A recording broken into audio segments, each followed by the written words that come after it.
those are Korean wedding ducks. Yes. And it used to be traditional that I think the mother-in-law would throw the ducks at the bride, and whatever ducks she catches, or how many sons she will have.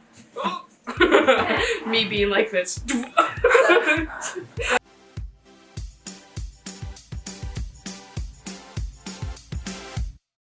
Hello.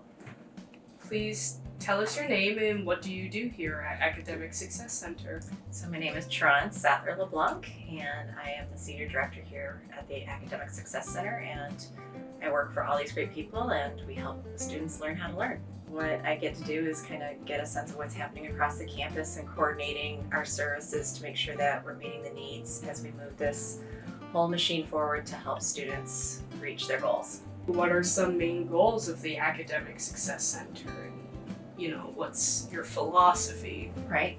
So I think helping students to become leaders in their own learning. I think when we get through high school, we have a lot of people who are customizing things for us, sort of spoon feeding us learning. And then actually when you get to college, you really have to take more leadership in that. Once you leave RIT, you are definitely going to be continuing to learn things, and we help foster those skills. So an analogy I use a lot of times is like the gym. Ideally, we should go to the gym a couple times a week and at least do some things, and we recognize it helps us to do everything else in our lives better. But I also recognize a lot of people never go to the gym. So some don't need to, some are afraid to.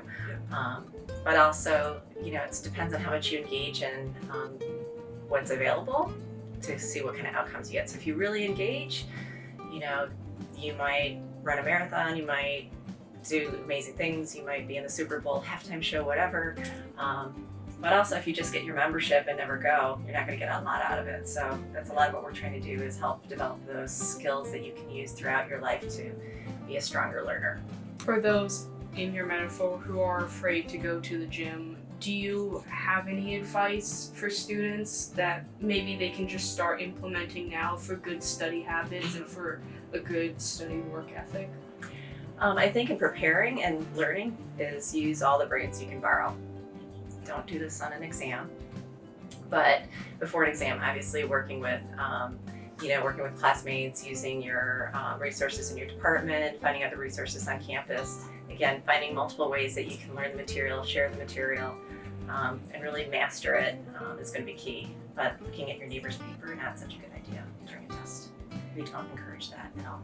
Don't cheat. What's maybe a common misinterpretation or misunderstanding about studying? A lot of people I know think like you have to just sit down and read. Maybe using sort of the analogy we had before is pacing yourself. So there's times when you're much better at learning when you're rested, kind of doing it in increments. I think trying to do it all at once, not so good. And you tend not to remember things. So again, pacing yourself and doing small bits when you're feeling alert and at your best are great. Sometimes we do have to spend a little last minute time to kind of get things brushed up, but that should not be the primary way we learn. What are some hobbies you like to do outside of this job? So let's see here, some hobbies that I have. What do I have as hobbies? I volunteer in the community, so I learn a lot from that, and I take a lot of what I do here from that. I do run. I don't run as much as I used to, but I do run a couple of miles a week just to be nice to people and get outside. Yeah. It's great. I like to read and study, learn about new things. But it's nice because now I get to do it because I enjoy it, which I guess would be ideal, what we should all be doing when we're in college even. One of the books that I love right now is Cal Newport. He wrote the book Deep Work, and he's also got a book out called Digital Minimalism. He's that person who got to be faculty really early. He gets all his work done by 5 o'clock. He doesn't go on the computer at night. So basically he's the person who has written the books he's always needed. Like he wrote books on how to be a great student in high school and college, and now he's writing books about how to succeed as a grown-up, as a professional. Is that a real human bone? It is not. That's what people who own real human bones will say. Right. So, but it's actually ceramic. Okay. So it is part of an installation of a MFA thesis by Elena Finocchi. It's pretty heavy. Not like I mean, all of them are very uniquely done. Yeah. Like, I mean, look at all that detail. I mean, I like how the little chip here, you can actually see what a bone structure looks like on the inside.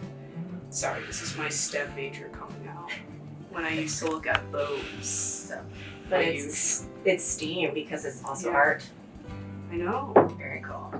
All you gotta do now is like train a crow to perch on it.